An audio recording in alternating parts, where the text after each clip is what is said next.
तर नमस्कार मंडळी, आज आपण घेऊन आलेलो आहोत नवीन ब्लॉग आणि त्याची सुरुवात करणार आहोत आपण MIDCतून थेट शिर्डीपर्यंत जाण्यासाठी. आमचे हे कागलचे टेक्निशियन बांधव होते, त्यांना घेतलं आणि गाडीत बसलो.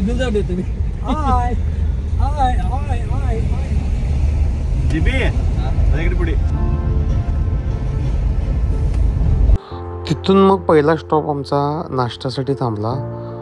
आराम हॉटेलमध्ये, हायवेलाच आहे. अप्रतिम आणि यथेच्छ असणारा नाश्ता तिथं मिळतोय, म्हणून आम्ही तिथं थांबलेलो. आम्ही सगळेजण अप्रतिम असा नाश्ता तिथं केला. शिरा उपीट त्यांचं एवढं भारी होतं, कांदा भजी आणि सोबत मॅगीचा तडका. त्यामुळं ते एवढं आम्ही खाल्लं की आम्हाला जेवायची आठवणच राहिली नाही. आणि मग त्यानंतर आमची स्वारी निघाली नारायणपूरला. नारायणपूरला जाऊन बालाजी मंदिराचं दर्शन घ्यायचं होतं. प्रति बालाजी जसं आहे त्या पद्धतीनं तिथं जाऊन आम्हाला दर्शन घ्यायचं होतं, म्हणून नारायणपूरला प्रति बालाजीचं दर्शन पहिला घेतलं. मस्त दर्शन झालं. सकाळी छान वाटलं. असं छानपैकी आम्ही आता नारायणपूरच्या बालाजी मंदिराचं दर्शन घेऊन आम्ही एकमुखी दत्त मंदिरकडे चाललो आहे. आता इथलं पहिलं दर्शन घेतलं, तिथनं आता आम्हाला एकमुखी दत्त तिथं जाऊन दर्शन घ्यायचं आणि मग आमची पुढची प्रवास तिकडं चालू होणार. सासवड मार्गे आम्ही तिकडं शिर्डीला जाणार. गोविंदा गोविंदा गोविंदा गोविंदा. असं बालाजी मंदिरजवळ ना आपल्याला असा रानमेवा मस्तपैकी, गाजरं, बोरं आणि मस्तपैकी असे आंबे वगैरे भारी मिळाले. सुंदर असा पुरंदरचा कडा आणि पुरंदर गड हा समोर दिसतोय, तो जो नारायणपूरला जाताना आपल्याला लागतो. तिथं गेल्यानंतर एक खासियत असते की ती इंद्रायणी राईस आपल्याला तिथं घ्यायचा होता. तिथला इंद्रायणी राईस हा खूप प्रसिद्ध आहे, चवीला छान लागतो, मस्त अप्रतिम लागतो. आमच्या मयूरने तांदूळ घेतला आहे, त्याला तांदूळ आणि भात खूप आवडतोय. इंद्रायणी तांदूळ सर्वांनी या. हा, त्यामुळे तो कसा बघा गप्प्या आहे बघा. आणि एकेजणी आमची कार्यकर्ते उपाशी आहेत बघा. काय खाल्लं बघा,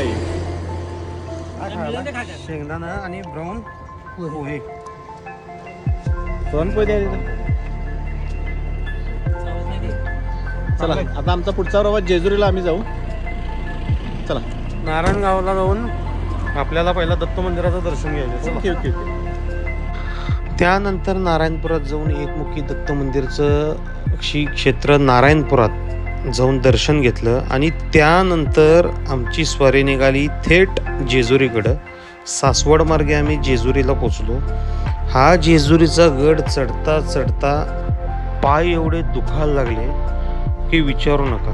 तरी पण आम्ही दर्शन घ्यायचं होतं म्हणून अगदी वरपर्यंत जाऊन खंडोबा देवाचं दर्शन घेतलं. मन प्रसन्न झालं.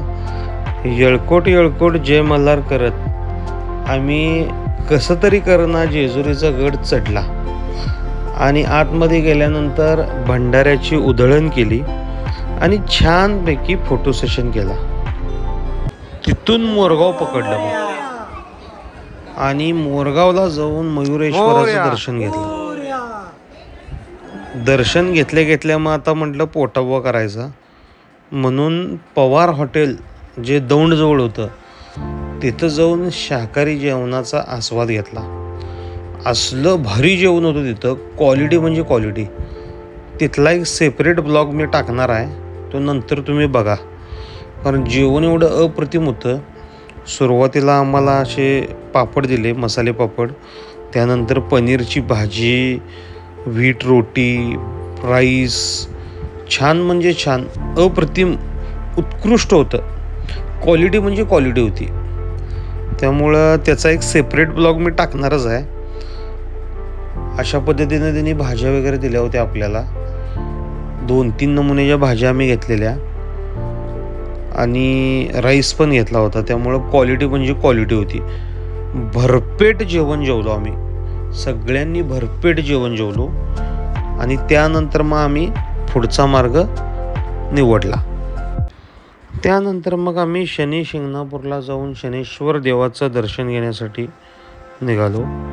साधारणतः 7:30-8च्या दरम्यान शनी अमावस्या असल्यामुळं गर्दी खूप होती आणि तिथं दर्शनाची सुविधा एवढी भारी केलेली आहे. ह्याच्या मागं आम्ही गेलो होतो त्यावेळेला काही नव्हतं, पण आता अगदी बेसमेंट करून असं पूर्ण गुहे टाईप केलेलं आहे आणि आतील जे डिझाईन आहे ते छान केलं. असं मस्तपैकी शनेश्वराचं आम्ही दर्शन घेतलं, शनिदेवतेचं दर्शन घेतलं. शनी अमावस्या होती त्यावेळेला, त्यामुळं भरपूर गर्दी होती. तेल अर्पण केलं आणि सगळ्यांनी आम्ही मनोभावे शनिदेवताचं दर्शन घेऊन आम्ही शिर्डीकडे निघालो.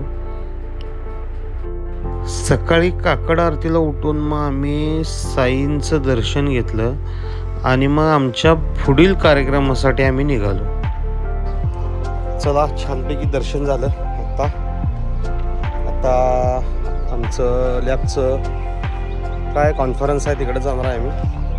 हॉटेल 3G इथं आम्ही राहिलो होतो. हे असा हॉटेलचा व्ह्यू आहे, छान आहे. काय म्हणतो तुम्ही, सगळीजण आम्ही एकत्र होतो, छान आहे. आमच्या लॅब टेक्निशियनचा तिथं कॉन्फरन्स म्हणजे ते कार्यक्रम होता साई मीट 2024 म्हणून, जिथं महाराष्ट्र राज्यातील ॲक्लॅक संघटनेचे जेवढे पदाधिकारी होते त्यांचा कार्यक्रम होता. आम्ही सर्व लॅब टेक्निशियन बांधव तिथं गेलो होतो. गेल्या आमच्या कोल्हापूर जिल्ह्याचे जे अध्यक्ष झालेले आहेत नवीनच, रमेश चौगुले यांनी आमचं सगळ्यांचं सहर्ष स्वागत केलं. आम्ही पण त्यांना भेटलो. त्यांनी आम्हाला तिथली सर्व माहिती दिली आणि त्यानंतर आम्हाला आमच्या लॅबमधील ज्या ज्या गोष्टी आहेत त्याचे सगळे स्टॉल होते, ते सगळे स्टॉल आम्ही बघायला सुरुवात केली. पण सर्वप्रथम आम्ही नाश्ता केला. नाश्तामध्ये मस्तपैकी इडली वडे आणि त्यानंतर जिलेबी होती, चटणी, हे सगळ्याचा आस्वाद घेऊन मग आमची पूर्ण माहिती घेण्यासाठी आम्ही स्टॉलकडे वळालो. स्टॉलमध्ये असे नवीन तंत्रज्ञान, नवीन मशीन्स ह्याची माहिती मिळाली. आणि जो मेन कार्यक्रम होता त्या मेन कार्यक्रमाच्या जागी आम्ही गेलो. तिथं सर्वच जिल्ह्यातील जे पदाधिकारी होते, नवनियुक्त झालेले पदाधिकारी, यांनी सर्वप्रथम शपथ घेतली ॲक्लॅप संघटनेची, ज्यामध्ये अगदी सर्वसामान्य लॅब टेक्निशियनना जी काही मदत होते ती सगळ्याच्या टेक्निशियन बांधवाच्या पाठीशी कायमच असणारी आमची ॲक्लॅप संघटना यांनी नवीनच पदाधिकाऱ्यांची नेमणूक केली होती. त्यांची शपथग्रहण तिथं झाला. शपथग्रहणमध्ये त्यांनी ज्या ज्या गोष्टी कराव्या लागतात त्याची पूर्ण शपथ ग्रहण केलं. त्यानंतर आमच्या संघटनेचे जे अध्यक्ष होते रमेश चौगुले, त्यानंतर सिंधुदुर्ग जिल्ह्याचे जे पदाधिकारी होते गोळेकर सर, त्यांची नेमणूक झाली होती. त्यानिमित्त फोटो सेशन करून त्यांचा सत्कार केला आणि मग जेवणाच्या दिशेने वळून तिथला जेवणाचा आस्वाद घेतला. अगदी नगर पद्धतीचं जेवण छान आणि सुंदर केलं होतं. शाकाहारी जेवण, जिथं मुगडाळ खिचडी, काही बर्फी होत्या, त्यानंतर काही 2-3 भाज्या होत्या, पापड होतं, चपाती होती आणि राईस, अशा ह्या सगळ्या गोष्टी अगदी नगर पद्धतीच्या छान आणि सुंदर होत्या. उत्तम अशा चवीच्या असल्यामुळं आम्हाला त्या खूप आवडल्या. जेवणावर अगदी यथेच्छ दणका दिला आम्ही. छान म्हणजे छान, सगळ्यांना जेवण आवडलं. नियोजन पण त्यांनी अगदी उत्तम केलं होतं. नगर जिल्ह्याकडं ह्या टायमाला असल्यामुळं 1 नंबर केलं होतं. जाता परत साईंचं दर्शन घेऊन आम्ही आमची स्वारी आमच्या कोल्हापूरकडे वळाली. जाता जाता मस्तपैकी दर्शनाने परत एकदा घेतलं आणि सुंदर असा शिर्डीचा अनुभव छान झाला. आम्हाला खूप आनंद झाला, छान वाटलं.